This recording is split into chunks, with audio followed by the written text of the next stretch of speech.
नमस्कार आचार्य जी।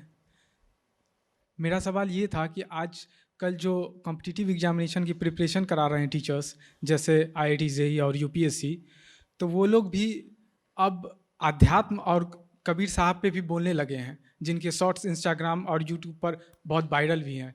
जैसे एक सर ने कहा था, धीरे धीरे रे मना धीरे सब कुछ होए। उसके बाद मैंने उस पर आपका भी वीडियो देखा। और एक कह रहे थे कि the peak of materialism is the beginning of spiritualism. तो उन्हें क्या हक है कि अध्यात्म जैसे मुद्दों पर बोलने का? और ये क्या हो रहा है? बोलने का हक तो किसी को भी है। कौवा काँव काँव बोलता है, कुत्ता भौ भौ बोलता है, कोयल गाती है। बोलने का हक तो किसी को भी है। लानत उस पर है जो कौवे को संगीत शिरोमणि बना दे।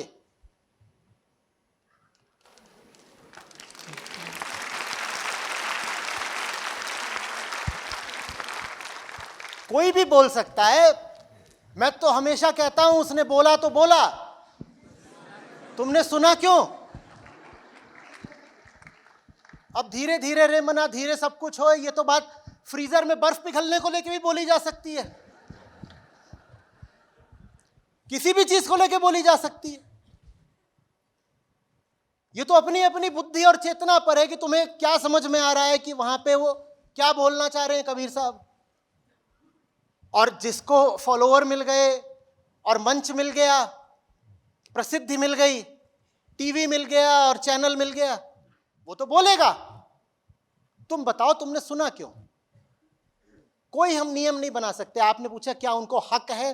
अब ये हक अधिकार ये सब तो कानून के दायरे की बात आ गई। और अगर आप पूछोगे कि क्या नैतिक एथिकल राइट है, तो एथिक्स पर तो ये दुनिया चलती नहीं है। और एथिक्स वैसे भी बहुत सतही चीज होती है। कौन तय करेगा उदाहरण के लिए कि इस दोहे का सही अर्थ उन्होंने करा कि मैंने करा? कोई सूत्र बता दो जिससे ये तय हो सके। वो कहेंगे नहीं साहब, जो हमने बोला है वही सही अर्थ है। अब कबीर साहब तो जिंदा है नहीं कि वो आके फैसला कर दे। तो उनके किसी भी दोहे का कोई भी अपनी मर्जी से कुछ भी अर्थ बता सकता है। लोग मुझ पे भी आक्षेप करते हैं। जब से गीता आपके सामने लानी शुरू करी, अब पुरानी गीता वाले बहुत बेचारे सहमे हुए हैं। वो कह रहे हैं कि ये गीता के मनगढ़ंत अर्थ बता रहा है। उनके हिसाब से मैं आपको जो बता रहा हूं मनगढ़ंत बातें हैं। तो ऐसे तो वो भी कहेंगे कि इस आदमी को गीता में बोलने का क्या हक है। तो हक की क्या बात करें? हक का तो कोई फैसला नहीं हो सकता। फैसला तो बस श्रोता कर सकता है कि जो बात बोली जा रही है वो मेरी चेतना द्वारा स्वीकृत है कि नहीं है। आपकी चेतना जितनी ऊंची होगी, ये कौवों और चूहों के लिए समाज में जगह उतनी कम होगी। आज इनकी जगह इतनी ऊंची और इतनी ज्यादा होती भी इसीलिए जा रही है क्योंकि सुनने वाले सब बहुत गिरे हुए स्तर के हैं भाई। सुनने वाले ऐसे हैं कि उनको तुम कुछ भी सुना दो, उनको लगता है बहुत बड़ी बात बोल दी। बहुत औसत बात उनको बता दो, वो भी उनको लगता है बहुत बड़ी बात बोल दी। किसी को भी सर पे बैठा लेंगे।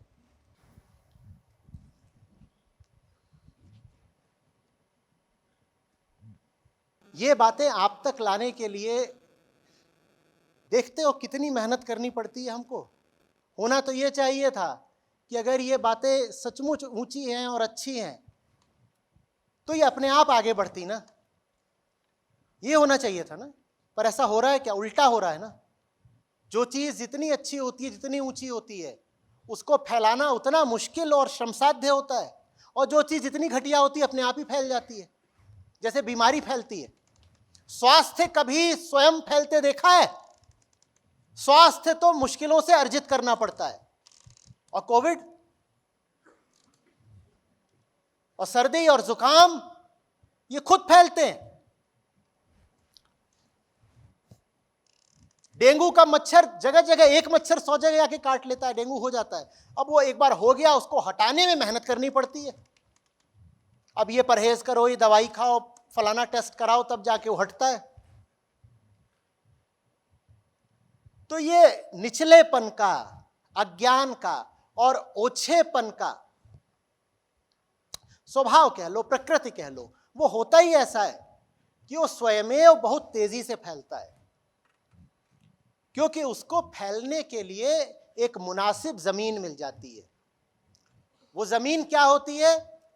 ओछी चेतना की जमीन।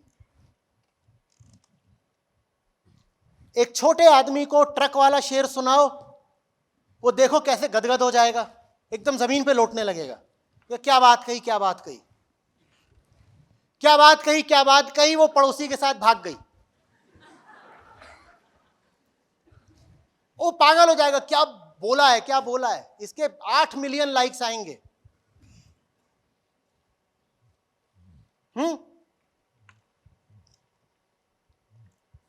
पहले दिन हुआ, फिर रात गई, इतने में पड़ोसी के साथ वो भाग गई। सरताज शायरी। अब इसको तुम ले जाकर के गालिब का सुना दो, बाजीचा है अतफाल दुनिया मेरे आगे, वो अपना सर नोच लेगा, सारे बाल निकाल लेगा, बाजीचा है अतफाल, ये क्या क्या बोल दिया ये।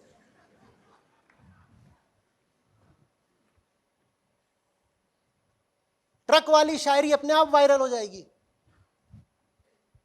तो ये ट्रक वाली शायरी है जो चल रही है, ये कोचिंग वोचिंग के नाम पर। आम आदमी का स्तर ही इतना है।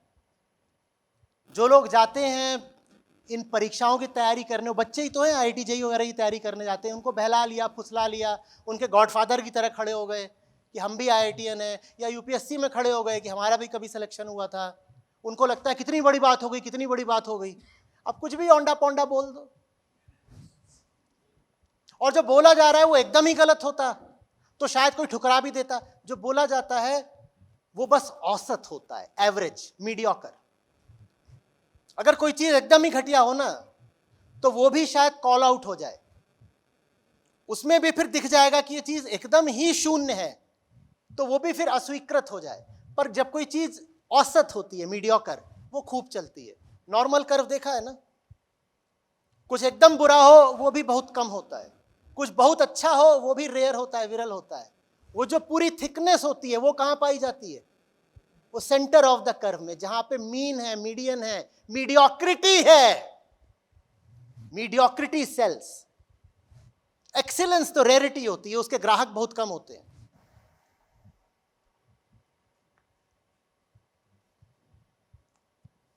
आ रही बात समझ में? किसी पढ़े लिखे आदमी के सामने पड़ जाए ना ये सब, जो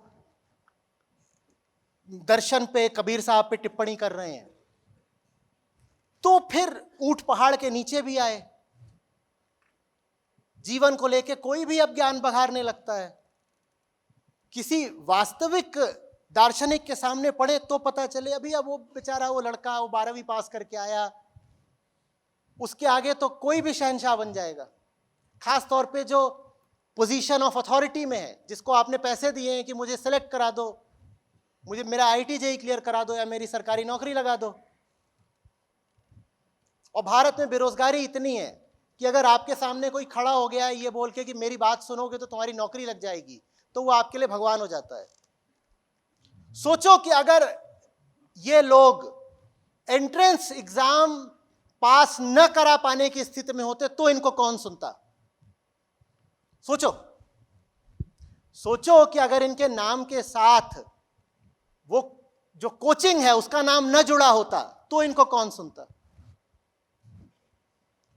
अगर इनकी छवि के साथ ये उम्मीद ना जुड़ी होती कि इस आदमी के सुन के मेरी नौकरी लग जाएगी, या मेरा IIT में या मेडिकल में एडमिशन हो जाएगा, तो इनको कौन सुनता? बिल्कुल वही धर्मगुरुओं वाली बात है। धर्मगुरुओं को आप सुनते हो क्योंकि उनको सुनने से आपको स्वर्ग में एडमिशन मिल जाएगा, और कोचिंग गुरुओं को आप सुनते हो कि उनको सुन के आपको IIT में एडमिशन मिल जाएगा। दोनों को सुनने के पीछे कोई आपकी ज्ञान की प्यास नहीं है, भ्रम में मत रहिएगा। दोनों को सुनने के पीछे ही बहुत क्षुद्र किस्म का स्वार्थ है कि इनकी सुन लोगे तो उधर कुछ एडमिशन वगैरह मिल जाएगा। उनके नाम के साथ वो एडमिशन वाली चीज हट जाए, फिर देखो कौन आता है सुनने। और ये भारत का दुर्भाग्य है कि विचारक के पद पर भी वो लोग बैठते जा रहे हैं जो बस आपको नौकरी का लालच दिखा सकते हैं। विचार और पैसा जहां आपस में गडमड और लथपथ होने लगे, वहां बहुत गड़बड़ हो गई। अगर विचारक का संबंध आपकी जेब से है तो वो आपको वही विचार तो देगा जो आपकी जेब ढीली करे। अब वो क्या बोला, height of materialism is the height of spirituality, the peak of materialism is the beginning of spiritualism, एक सर बता रहे थे। तो वो तो बोलेंगे यही ना कि बी मोर मटेरियलिस्ट। वो बोलेंगे कि स्पिरिचुअल होने का भी तरीका यही है कि पहले घुस जाओ आईआईटी में या यूपीएससी में और वहां घुस करके खूब सारा पैसा बटोर लो, इसी को तो अध्यात्म बोलते हैं। ये कहा जा रहा है कुल मिला के आपसे। और अगर तुम्हें वहां बहुत सारा पैसा मिलना है तो उतना पैसा कमाने के लिए क्या तुम कुछ लाख हमें नहीं दे सकते? जब तुम वहां घुसोगे और लाखों करोड़ों कमाओगे और हम तुम्हारा एडमिशन वहां कराने वाले हैं, तो क्या तुम हमें 2-4 लाख भी नहीं दोगे? बेटा चलो जल्दी से फीस जमा कराओ वहां पर, वो रहा काउंटर। ज्ञान बहुत ऊंची बात होती है, ज्ञान बहुत ऊंची बात होती है। ज्ञानी के पद पर जब ऐसे लोग बैठने लग जाए ना, जो बस, इसको मैं शिक्षण भी क्या बोलूं, वो शिक्षण थोड़ी हो रहा है वहां पर। ये बता दो, अगर पूरी कोचिंग इंडस्ट्री ना हो तो जो लोग सेलेक्ट होते हैं उनसे क्या बहुत अलग लोग सेलेक्ट होंगे? तो वैल्यू एडिशन क्या हुआ है? सेलेक्ट वही हुआ जिसको होना था। कोचिंग ना भी होती तो भी वही सेलेक्ट होता जो आज हुआ है। भाई अगर x y से बड़ा है तो x+2 भी तो y+2 से बड़ा ही होगा ना, साधारण सी बात है। ये +2 कोचिंग है, x तो पहले ही y से बड़ा था, दोनों कोचिंग में आ गए तो x हो गया x+2 और y हो गया y+2, और x y से बड़ा है तो x+2 y+2 से बड़ा ही होगा। तो ले दे के सिलेक्शन तो अभी भी x का ही हुआ, बस कोचिंग की चांदी हो गई। वैल्यू एडिशन क्या हुआ? ये तो इकोनॉमी पे बर्डन है पूरी कोचिंग व्यवस्था। पैसा जा रहा है, वैल्यू एडिशन तो कुछ नहीं हो रहा ना, बल्कि उल्टा हो रहा है। जो गरीब है अब उसका सिलेक्शन नहीं हो सकता। जो गरीब है उसका सिलेक्शन होना मुश्किल है। 95 में मैं आईआईटी में पहुंचा, मैं हैरान था कि आईआईटी दिल्ली है तो इसमें दिल्ली वालों के लिए कुछ रिजर्वेशन हो जा रहा है क्या? इतने सारे दिल्ली वाले क्यों हैं? भारत की आबादी का 1% दिल्ली में रहता था उस समय, 1%, और आईआईटी दिल्ली में 25% दिल्ली वाले। मुझे समझ में नहीं आया कि क्या इतना टैलेंट दिल्ली में ही पाया जाता है कि सब दिल्ली वाले ही आईआईटी दिल्ली में है। फिर समझ में आया मामला कोचिंग का है। बाहर के बेचारे बिहार, उड़ीसा, पूर्वी उत्तर प्रदेश, इनके लड़कों के पास इतना पैसा नहीं कि कोचिंग करें, और ये दिल्ली में सब अमीर के बैठे हुए हैं और इनके पास पैसा खूब है, गाड़ियों पे बैठ बैठ के ये कोचिंग करने जाते हैं यहाँ पे, और इनका सिलेक्शन हो रहा है। तो कोचिंग की जो पूरी व्यवस्था है ये तो गरीबों के खिलाफ खड़ी है, और दिन ब दिन कोचिंग के रेट्स बढ़ते ही जा रहे हैं। गरीब कहां से देगा बताओ? गरीब देता है फिर अपना खेत और घर बेच के। और वैल्यू एडिशन कुछ नहीं, सिलेक्शन एक्स का होना था, अभी भी एक्स का ही होगा, वाई का ना पहले होना था ना अब होगा। और एक कोचिंग इंडस्ट्री और मोटिवेशन इंडस्ट्री दोनों आपस में खूब जुड़े हुए हैं बिल्कुल। जिससे 5 बार पैसा ले सकते हो उससे एक बार ही क्यों लो? और सरकार भी नंबर ऑफ अटेम्प्ट बढ़ाती रहती है, नहीं तो वो लड़का बाहर निकलेगा, जमीन पे आके बगावत कर देगा कि नौकरी दो, तो उसको एक झांसा बना रहता है कि अभी मेरे अटेम्प्ट शेष है, अभी तैयारी करते रहो, और फिर उसको मोटिवेशन देते हैं ये सब कोचिंग वाले ही कि अभी एक बार में हार नहीं माननी चाहिए, बार बार लगे रहो, बार बार लगे रहो, बार बार लगे रहो, यही तो मोटिवेशन है। और बार बार लगे रहो माने बार बार आके वहां पर फीस जमा कराते रहो। जिस चीज की 5 बार फीस ले सकते हैं उसकी एक बार ही क्यों ले। मैं कभी जब बात होती है, मिलना होता है, तो जो साइंस के या टेक्नोलॉजी के प्रोफेसर्स हैं मेरे पुराने, जिनको जानता हूं, उनको मैं बोलता हूं आप लोग पब्लिक लाइफ में क्यों नहीं आते। आप पब्लिक लाइफ में नहीं आते इसलिए अंधविश्वास फैला हुआ है। जो हिस्ट्री के प्रोफेसर्स हैं उनसे मैं कहता हूं आप क्यों नहीं आते। आप नहीं आते हो, देखो ही कैसे कैसे लोग हिस्टोरियन बन के बैठ गए हैं और ये घूम घूम के सोशल मीडिया पे हिस्ट्री बांट रहे हैं। और जो असली प्रोफेसर हैं हिस्ट्री के, वो चुप बैठे हुए हैं विश्वविद्यालयों में अपने अपने। इसी तरह से जो असली फिलॉसफी के प्रोफेसर्स हैं और साइकोलॉजी के, वो बेचारे चुप बैठे हैं और ये इधर उधर के लोग आकर के ये ज्ञानी बन के घूम रहे हैं सोशल मीडिया पर।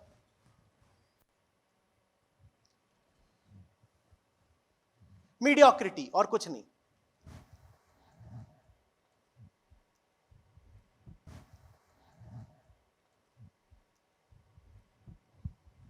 और ये समय है अब कि साइंस के, ह्यूमैनिटीज के, हिस्ट्री के, पॉलिटिकल साइंस के, सोशल साइंसेस के प्रोफेसर्स को पब्लिक लाइफ में आना होगा। नहीं तो फिर हमें शिकायत नहीं करनी चाहिए कि हम कहें कि इतना अंधविश्वास फैल रहा है और इतिहास के नाम पे न जाने क्या क्या बताया जा रहा है और ये सब है। तो जो सचमुच जानते हैं वो आकर के फिर बताएं ना, जनता को जागरूक करें। वो क्यों नहीं आ रहे सामने।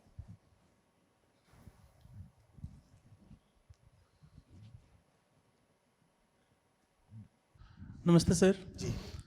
सर, ये जो अभी आपने बात कही उसके लिए एक मुझे कॉन्ट्रडिक्शन प्रतीत हुआ, इसलिए मैं जानना चाह रहा था कि एक तरफ आपने कहा कि अगर ये कोचिंग इंस्टीट्यूट्स नहीं होते तो भी उन्हीं का सिलेक्शन होता जिनका हो रहा है, X+2 और Y+2 वाली जो बात हमने करी। दूसरी तरफ आपने कहा कि दिल्ली में जब आप एडमिशन के लिए गए थे तो वहां पे 1 का 25 हो गया था। हाँ, तो मैंने जब X और Y कहा तो उसमें assumption ये है कि जो Y बेचारा गरीब है उसके पास भी हैसियत है कोचिंग करने की।